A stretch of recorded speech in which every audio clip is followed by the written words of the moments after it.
What's going on, everybody? Mortem here, this time bringing you some thoughts, tips, that sort of thing really about Kingdom Come Deliverance 2's Hardcore Mode, and more specifically with all of the negative perks activated at once. Because it is finally done. I completed my own run of just that, which is the subject of an achievement that I've been chasing for just a couple months really, but due to the fact that I do this for a living and have to put out videos of other stuff, it took a while. And so I would chip away at it like 30 minutes to an hour of grinding here and there over the past while before the clouds finally cleared and I was able to dedicate this last week or so to, after having finished all the grinding I wanted to do, actually clear out the content and the like. So unsurprisingly then, I have some thoughts. And I'm going to divide this video up into a few things. First, we're going to talk about the just general thoughts I have about Hardcore Mode with all of the negative perks activated at once, how that changes the game, the experience, of course. Then I'm going to talk a little bit about individual perks because you don't actually have to use all of them at once.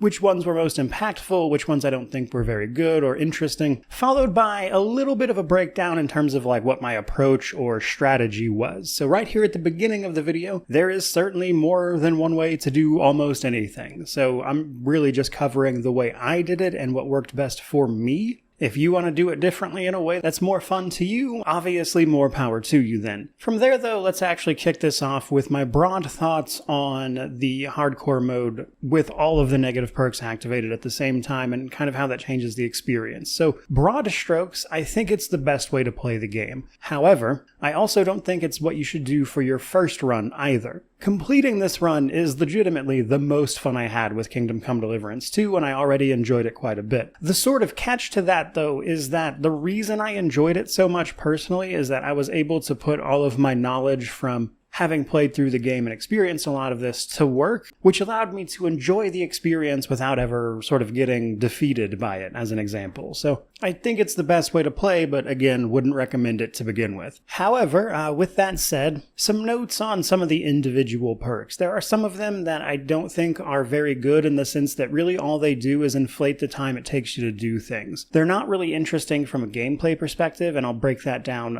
momentarily, but as a result of that, a significant portion of the beginning of this was basically me just grinding to get a bunch of perks to mitigate some of the more annoying stuff, so I could then comfortably deal with everything else without having to constantly tend to needs like being hungry. And for instance, just probably the easiest one to point to in this context is the perk that reduces the experience you gain by a lot. And this is not one you can fully mitigate, truth be told. You're always taking a bit of hit to the experience you would have gotten, and this results in you just having to kind of grind for longer to get to certain points to overcome certain obstacles, and that's just kind of annoying more than anything else. And as a result of those things, not just the experience bit, it does make the challenge a bit front-loaded. Realistically, you're going to spend a significant amount of time getting Henry set up and ready to go, at which point you can then engage with the more fun gameplay changes that result from the rest of the perks being activated. Now from here, to explain my thoughts a bit more, I think it's easiest if I kind of take this perk by perk and explain what it does to the gameplay and how it kind of changes things for you. So first and foremost, just outside of the perks actually, Hardcore Mode removes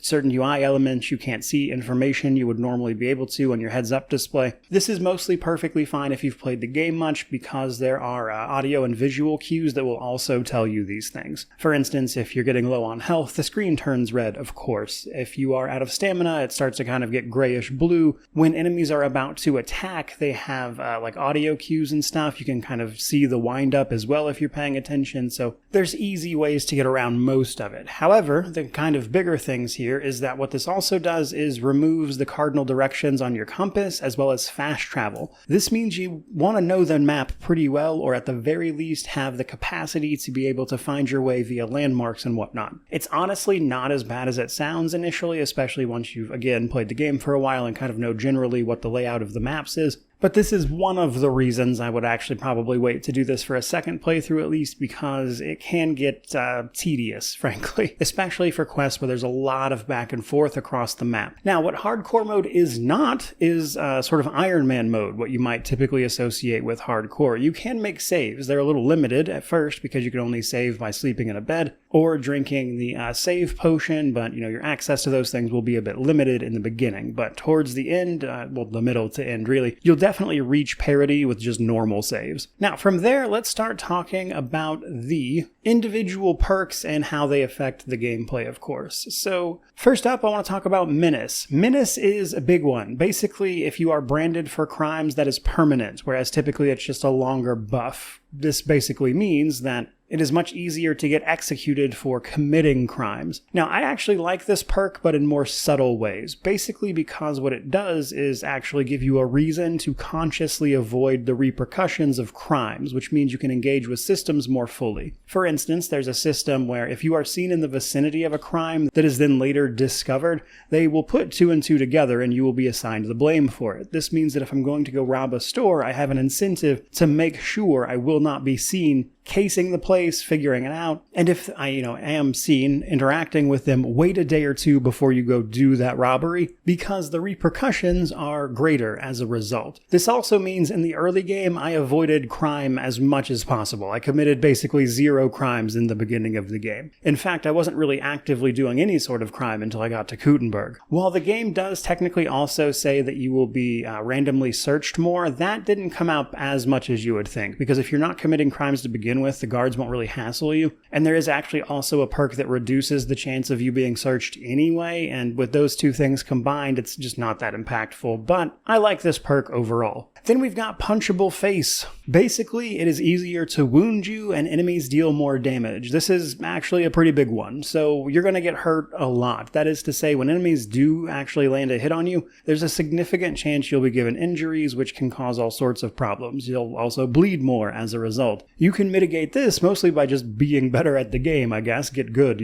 But essentially try to avoid getting hit, but that was always the case. So if anything, it just makes combat more punishing, but it doesn't fundamentally change it in any way. Now, I will say the sort of catch to this is, though, the enemies were going to deal so much damage because they are getting this buff to their damage and everything. It's absolutely possible for enemies to one-shot you in the end game if you are unarmored. Doesn't really happen so much in the early game, but you're just going to die more easily to begin with. So something to know. Next up, we've got Bashful. This one is kind of whatever, to be honest with you. I didn't find this one super useful. So normally in hardcore mode, you're able to ask people for directions, but now you can't do that. You can't sleep with girls at the bathhouse, which prevents you from getting a buff from doing that, and then you gain speech experience slower. The first 2 are just nothing burgers. You don't need to ask for directions. You can still pull up your map, and if you can find your way by landmark, it's just easier to do that anyway. Sleeping with girls at the bathhouse is just mostly a novelty, but you won't be able to get that buff, so if you were relying on it for anything, obviously don't do that. But realistically, this was just never a big deal to begin with. What does hurt you, though, is the lesser speech experience by 20%. This combined with another perk makes it very difficult to level your speech. You get speech experience by basically just talking to everybody and passing checks. You can also raise it through other ways like trainers and stuff, but as a result, it will just straight up be more difficult to talk your way out of things. In fact, I didn't feel comfortable passing most speech checks until the late game when I finally had the equipment and the training and everything to deal with it alongside some perks. That was rough, actually. But it's not so much this individual perk, but rather its combination with another one. Next up, there is Picky Eater. Basically, items in your inventory spoil faster, and you don't get as much meat and stuff from animals. This is nothing. You'll get so much food. It's so easy to access without even stealing it. There are items that never lose their sort of freshness, if you will, meaning that you can carry them around indefinitely, which are the dried items, which means this particular perk, especially once you mitigate how slowly things decay on you anyway, is just nothing. Picky Eater is useless. Honestly, they could remove it entirely and it would almost affect nothing. The next up is Sweaty. So Sweaty causes your clothes to get dirty faster. And when you start to stink, you will, frankly, be able to be discovered more easily, which makes stealth more difficult. This one sounds difficult, but just isn't that big of a deal. The starting position for clothes to get dirty is so long that having it reduced just isn't a big deal at all. It's also still pretty cheap to go use the bathhouse to launder your clothes, And the thing is, dirty clothes don't themselves make you stinky. What makes you stink in this game is interacting with like graves or certain dead bodies will occasionally give you that status effect. So while the stealth thing would be a problem if that particular debuff came up more, it just doesn't. So sweaty is another one that just kind of doesn't really have as much impact as I would have liked. We then have Hangry Henry. Basically, once we start feeling the effects of hunger, that is to say our nutrition drops below 50, it starts reducing our speech, charisma, and intimidation. Our nutrition rate will also go down faster, and what's more, we only get half of the nutrition from every item we eat, which basically means we need to eat a lot. Now, straight away, this is rough in the beginning of the game. This is one of those ones that really impacts the beginning portion, because you're going to have to eat a lot more. However, there are, again, perks you can take to mitigate this, and we'll talk a little bit about the specifics of those, but basically they just make it take longer between the times you have to eat. But by far and away, the biggest one is Contemplative, which almost hard counters this perk entirely, as it reduces your reduction of nutrition and energy when you are standing still, which makes it possible to just never sleep if you don't want to, and you can go a significant amount of time without eating and stuff after that. Now, a really interesting one, though, is Somnambulant. So, this one is another perk that really impacts the beginning of this experience. And this is because, essentially, you get tired faster, you run out of energy faster, and every time you sleep, there's a chance you'll sleepwalk to a random part of the map. Now, again, as I just mentioned, this is hard countered by the Contemplative perk, because Contemplative literally allows you to never sleep if you don't want to sleep outside of story moments, which typically aren't affected by this perk anyway. So while in the beginning of the game, you will occasionally have to sleep to do things like save efficiently and whatnot, and just to pass the nighttime hours when you're not capable of doing much anyway, because you'll be tired, you might sleepwalk somewhere, but chances are this is probably going to come into effect the most in the Trotsky region. And the thing is, the Trotsky region is smaller and has more easily discernible landmarks than the Kuttenberg area does, so it really only affects the beginning of the game. In fact, in my entire run, there was only a single instance where this genuinely annoyed me, because most of the time it just wasn't impactful enough to be a big deal. Like, it would occasionally trigger, you'd wake up somewhere kind of a little farther away, but it was like 30 seconds to fix, especially once you know your way around. So it was just kind of whatever most of the time. One time, though, I went to sleep in Kuttenberg when I needed to do a quest there. I was going to sleep, get up, do the quest. This perk activated and put me all the way on the other side of the Kuttenberg map, which was just past Sukdal, which, if you know where that is a significant distance away. And without fast travel, I just had to run all the way back. But while this one is mostly fun, it's not as bad as it sounds. Next up, we probably have the single most painful of all of these perks, and that is actually Numbskull. You gain experience 40% slower for everything. This actually combines with the reduction in speech experience as well, which makes it very difficult to raise speech specifically. If you're not actively using trainers and stuff to boost it up, you will notice it falling behind everything else, which again makes passing speech checks really annoying, which can make certain parts of the game harder if you don't make a concerted effort to fix this. Now, Numbskull is ironically the single most impactful perk out of all of these, but it's also the one I think adds the least to the experience because, as I mentioned, all it really does is inflate the time it takes you to grind these things out. There are several scholarship perks, the Wonders of type of perks, which will grant you a 20% increase to experience for a few different skills, and that can help you mitigate some of this. But you will always be taking a reduction of some sort to your experience as a result, and this, again, mostly just makes it take forever to grind things out, which is why I had to spend so long grinding at the beginning of this run. So you'll definitely feel it, but I actually don't like this, and I would have preferred it not have been here at all. It's actually one of these few perks that I think actively hampers the experience and makes it slightly worse than it really needed to be, because this doesn't change the gameplay in any way, it just makes everything take longer. Now, another one you'll actually feel a lot, though, surprisingly, is actually heavy-footed. This one caused it to the point where I was basically forced to just not wear shoes for like the first 20 or 30 hours of this run. Basically, you make more noise by default. Your base noise level is 25, meaning that it is harder to sneak up on people. Now, if you are using the appropriate equipment to, stealth around and do sneak attacks and stuff, plus your stealth skill gets high enough, this ceases to matter, but in the beginning, you'll definitely feel it. The actually more impactful portion of this perk is the secondary effect that your shoes wear down twice as fast. This one is rough, actually, so you're going to burn through the durability on whatever you have on your feet constantly. In fact, the only real way to mitigate that at all, which only slows it down, it doesn't completely stop it, is the thorough maintenance perks from the craftsmanship skill line. And the thing is, that will only reduce the rate by like 20%. Now that 20% combined with a high craftsmanship skill letting you repair your own stuff will allow you to easily repair regular shoes. The problem is you actually never want to run around in armored leggings if you can help it, because the cost of repairing those, even via yourself on armor repair kits and everything, it's constant. You'll be constantly burning through them to repair those, and it just gets old real fast. So as a result of this, the simple way around that is to just not wear shoes in the beginning. And then once you can finally take care of your shoes properly,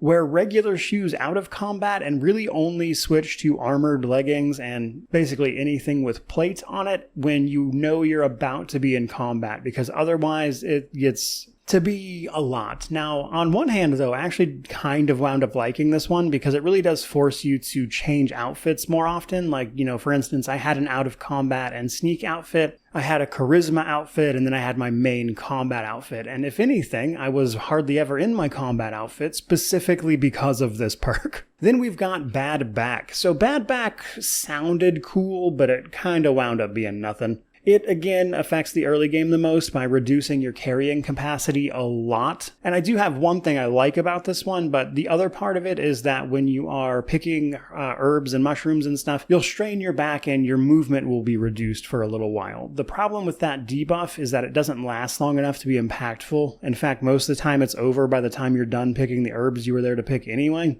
because it only lasts for like 30 seconds or so it's really whatever. Now, the carrying capacity can be mitigated through a few means. It is very low at the start of the game. You won't be able to carry much at all. However, as your strength goes up, you increase your carrying capacity, plus there are strength perks that will give you extra carrying capacity that you'll want to pick up straight away. And by the late game, you'll be able to carry pretty much everything you need, all 3 sets of your armor, all that stuff. But what I actually really liked about this is that it encourages you to use your horse's carrying capacity more often. In fact, I was constantly actually using, pebbles in this case, but any horse really to carry all of the stuff that I would not be able to carry by myself, whereas in the base game that just wasn't really necessary. So having talked about all of those perks individually, the sort of conclusion that I've reached about how all of them active at the same time tends to impact the game is mostly that I enjoy the ones that forced you by, having the perk on simply, to engage with more of the game's systems in earnest. Like for instance, Bad Back's reduction of your carrying capacity. I suddenly had to use this horse more often. Fast travel had me doing things like checking the map and properly utilizing landmarks to figure out where I was on the map because it doesn't show your position. The Menace perk causing all of that stuff with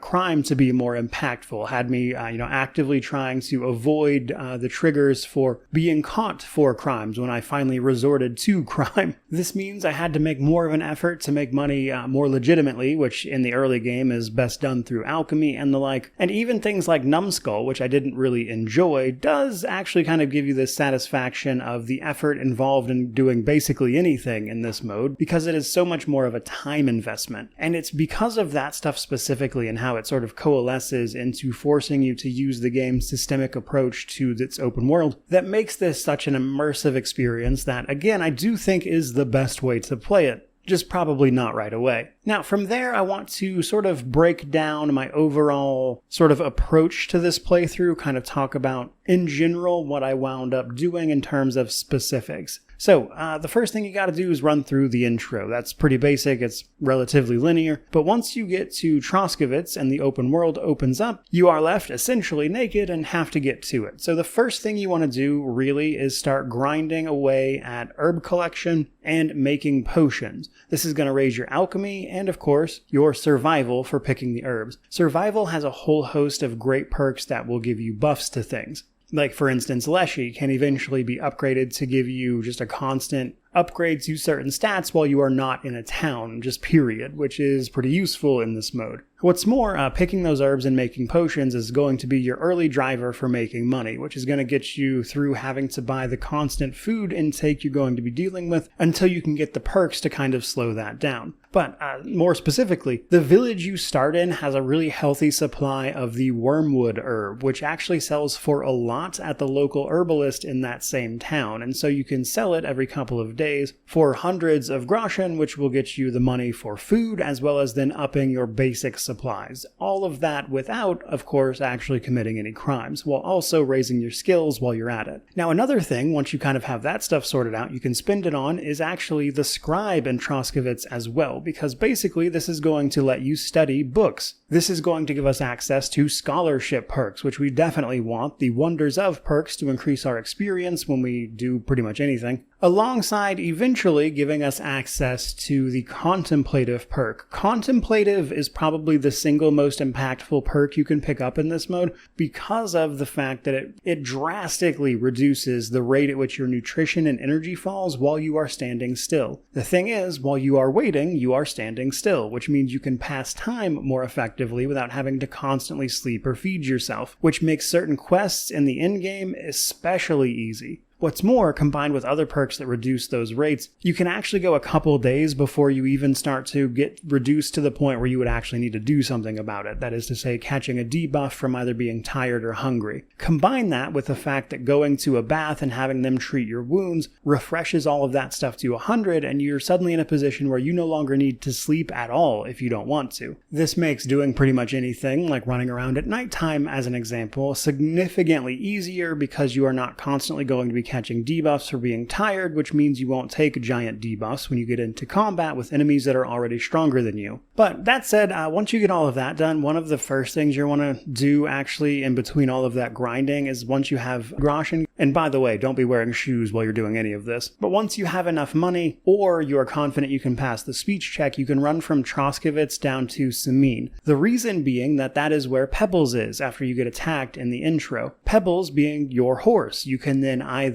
convince the handler there that it is your horse, but again, that speech check is going to be hard to pass in the early game, or you can just pay the guy and be done with it, and then you'll have access to Pebbles. Pebbles, essentially, is going to allow you to carry more than like 3 things at a time via transferring them to Pebbles' inventory, and Pebbles, and any horse in general really, is basically mandatory in this mode because otherwise you're on foot everywhere and that would be a nightmare. Because again, you cannot fast travel. So picking up Pebbles is fantastic really early on. In fact, I was doing so much running around because of the lack of fast travel that you're likely going to max your horsemanship stat just through riding around. Like, I didn't need to do anything to that really. I hit 30 in horsemanship by the time I was just a little ways into the Kuttenberg region, and there's still plenty of game left to go at that point. And that's with the reduced experience. That's how much you're going to be riding around. Provided you want to actually clear the content outside of just the main story, I suppose. But since I mentioned Pebbles, other people might be wondering about Mutt, your dog. So you can, if you know where Mutt is, go get it at any time, or you can complete the quest steps to go do it. And you likely will at some point, since you basically have to rescue Mutt from some wolves in order to get him back, and then he can help you in combat via the Houndsmaster skill. Now the catch with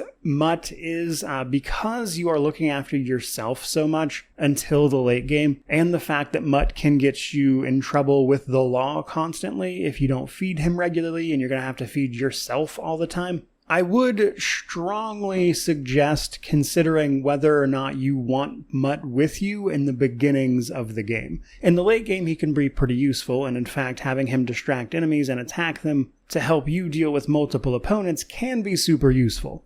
Another thing you can pick up is the leg day perk from survival as well, from picking herbs and stuff, which will then allow you to get strength experience while you are picking those herbs and brewing all of those potions, which means you can get a little bit of combat experience, increase your carrying capacity as well. And then kind of once you're done with that initial grind, you can start taking on the easier non-combat quests mostly, before moving on to the easier mild combat quests, like for instance the little fist fighting rings. Fist fighting is a great way to actually get experience for agility and vitality, which primarily raise from you being in combat, because in the fist fights you actually won't die to begin with. They'll stop before you do, but also there's a fair bit of unarmed fighting that happens in the game, and raising that skill up just generally will be pretty useful, on top of the experience it can get you. So that is actually a good way to train up your combat. Once that's done, however, you're likely going to want to actually grind out your craftsmanship skill, and the easiest way to do this, hate to break it to you, is in fact to forge horseshoes, which is super boring.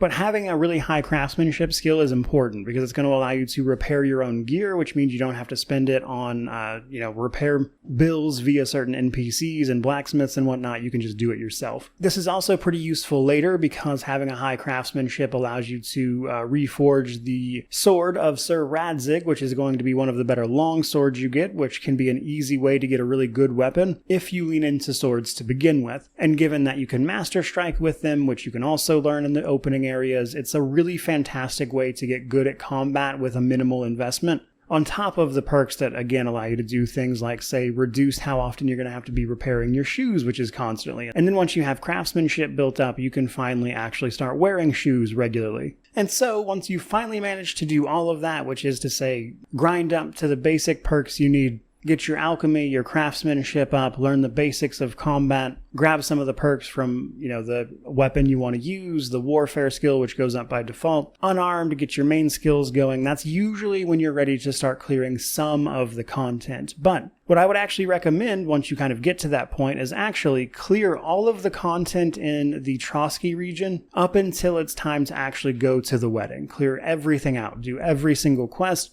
and make Henry as good as he can be at that time. And then either use the money you've accumulated or grind up some cash in order to go around and learn from every single trainer. This will get you the benefits of whatever they have to teach. This is also a really good time, if you hadn't done it by now, to go speak to Tomcat at the Nomad camp in order to learn ultimately the Master Strikes. You probably won't be able to do that right away because he will destroy you in a duel that he demands before he teaches you Master Strikes. So you will probably have to wait a little bit, but that's a good time to do that. And then once you've cleared all of that content, you've learned from every single trainer, everything that they have to teach, then you can go to the wedding, and from there it's pretty much a straight shot to the end of this region. You can also do the Recent Brushes with Death DLC, which adds a little more content to do, which is pretty easy if you've put it off until that point, to be honest. But that will put you in a really good position to do the big story events that ultimately lead you into Kuttenberg. Now, once you get to Kuttenberg, that's where things get interesting, because then you have access to the city. And if you want, this is where you can start doing crime. But the catch is, depending on where you are at with your training and stuff, you'll likely need to up your thievery skills, specifically to about 20 or so, in order to unlock the best chests to unlock, basically. See, because once you've made it to this point in the game, you really don't have to grind up cash or anything anymore if you don't want to, and as long as you've got the skills to mitigate it. And this is because you can go rob the stores in Kuttenberg. In particular, you can rob an armorer who has the best stuff in the game, period, in terms of like armor and plate and everything. So you can literally go rob that guy and have the best items to have, essentially, pretty much immediately upon arriving in the region. However, if you don't have your thievery and stealth skills up, it's pretty easy to get them up at this point because you can either go find trainers or you can go find easy locks to pick everywhere in Kuttenberg to just raise your thievery skill that way, which is pretty easy to do. Just, make sure nobody sees you opening a lock ideally, but otherwise not a big deal at all. And then stealth will probably just be naturally decently high at this point anyway. But the really nice thing about handling all of this is that unlike Trotsky, once you arrive in Kuttenberg, you really don't need to do much grinding unless you just want to. You should, if you kind of followed along with what I was saying there, be in a position to just arrive in Kuttenberg and immediately start doing all of the quests and stuff, which will then just kind of naturally give you experience to get you to an in-game point. But bringing that all to a close here, I really, really enjoyed playing through Kingdom Come Deliverance 2 this way. I had a blast with this run. It's literally the reason I'm making this video, because I enjoyed it and spent so much time on it. But I also think there's some ways it could improve. For starters, the stuff that's just there to waste your time, to be honest with you. Things like Numbskull, as an example. That serves no other purpose than to slow you down. And you compare that to the other perks that force you to actually interact with the game's systems in a more interesting way than even the sort of base experience has to offer, and it's a no-brainer. Those perks are just better. But even with that sort of time waster stuff in there, I do think that if you're willing to engage with the systems the way that is required to do a hardcore all negative perks run, then it really does just make for a tremendous experience where you can get kind of truly lost in this world and the way it was built and how all the systems come together. Which is why, then, that I think it is so much better than the base game's experience, even if, again, I would not recommend doing this for a first run. It really does have this way of just sort of adding weight to all of your actions, even things that might not necessarily seem like a big deal at the time in which you do them. And as a result, at least for me, I think hardcore all negative perks has kind of just become the default way I'm going to play this game. They have 2 more DLC expansions of some sort to release, kind of given the descriptions. I'm not exactly sure how substantial they will be, but ultimately I'll wind up doing those experiences with this hardcore playthrough, because I really did have a blast with it. So hopefully you enjoyed that video. Just kind of wanted to share my thoughts on this. I mean, if I'm being real honest, I don't expect this video to do very well, but I had a ton of fun with it, so I of course wanted to share, and hopefully you got something out of that. But as for this video, that's pretty much going to do it. Hope you enjoyed it. If you did, by all means, like, comment, subscribe, all that YouTube jazz. Let me know what you think about this down in the comments section below. Strategies you used, other things that you think might help people, how you feel about any of these perks, etc. But regardless of any of that, truly, just thank you so much for watching. I really do appreciate it. May you wander in wisdom and have an amazing day.